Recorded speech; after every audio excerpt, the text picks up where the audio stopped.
Hey Paducah, City Commissioner Dwan Thomas here, and this is my monthly address where I recap my involvement in the community as well as major decisions we've made as a commission.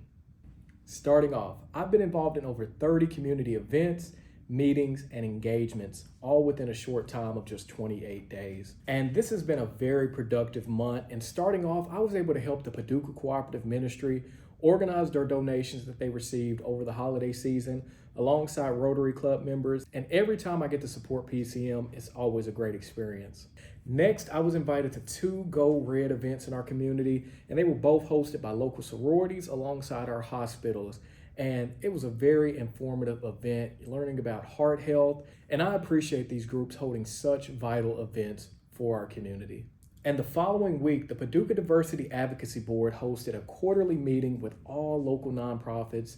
And it was an amazing time. You know, I'm a part of PDAB, and just being able to see all of these local nonprofits in one room, learning together, sharing resources, and just getting to know each other a lot more.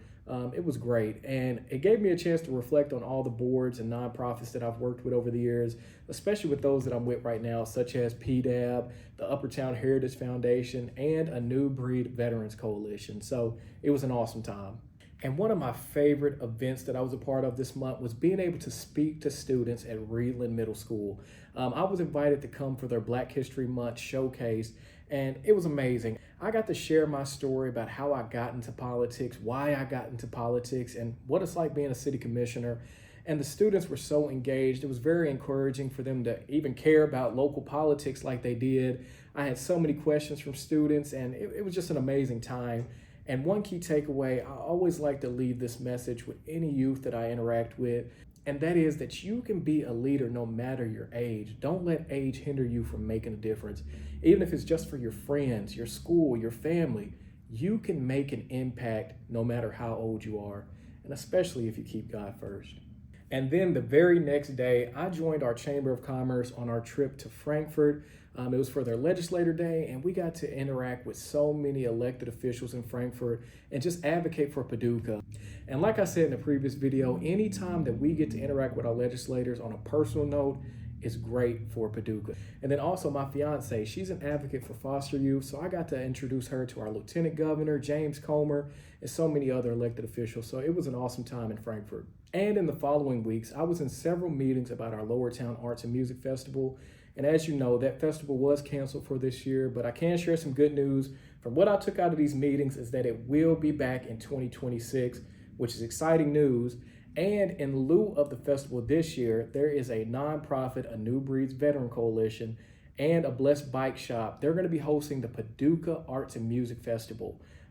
This is a great opportunity for us to still come together in that May time frame and just have a good time in the community.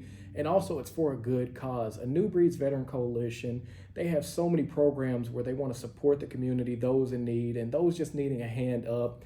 So not only is it going to be a fun time, but it's going to be for a good cause. So please look them up on Facebook or online and come out and have a good time for the Paducah Arts and Music Festival. And to close out the month, I've been involved in so many Black History Month events, such as the Artist Showcase that was held at City Hall. I had some pieces in that, and it was just a great experience. PHPG put on an amazing event as they do every year, and I'm looking forward to next year.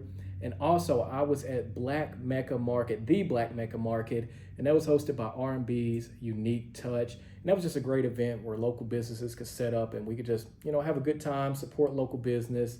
And I enjoyed myself there. And then also today, I'm a sponsor of Paducah Tillman High School's Black History Month celebration. PTHS always puts on an amazing event. I sponsored the event last year. I sponsored it again this year. So I'm excited to be supporting such an amazing event, and it was an awesome time. So as you can see, it's been a very busy month, and I didn't even get to include every event and every meeting I've been at, and it's been a lot, but it's because I want to get into the main part of this video, which is our commission meetings and our commission priority sessions. I'm sure several of you saw the news about our priority session where we met and we talked about the top 10 priorities for our city for the next 2 years. And I want to put this in simple terms because many people may not know what this priority session was, what it's all about. But for the most part, every year the commission would come together. They would sit down in a public meeting and talk about what the priorities are going to be for the next year. And now we do it for the next 2 years. And the public is welcome to these meetings, but I gotta say, unfortunately, no one showed up other than the people that were supposed to be there. And I really encourage you, sign up for our email notifications. Go to the City of Paducah's website, hit that box that pops up on the screen and sign up. That's the best way to stay informed and to get engaged in these crucial meetings that are shaping our community. And I encourage you to check out our Facebook page, Paducah City Facebook page. That's where you can get daily updates on events going on, meetings coming up, and just information that would really help you be a better informed citizen. But moving on to that priority session, we created a draft of our top 10 priorities for 2025 and 2026. And those priorities are this: quality housing, rental property maintenance, accountability and permitting, downtown economic development, Southside revitalization, growth, support for community efforts to address homelessness, quality of life, city facilities, revenue equity, and review staffing needs for the city. And one of those priorities that I brought to the table was the topic of homelessness.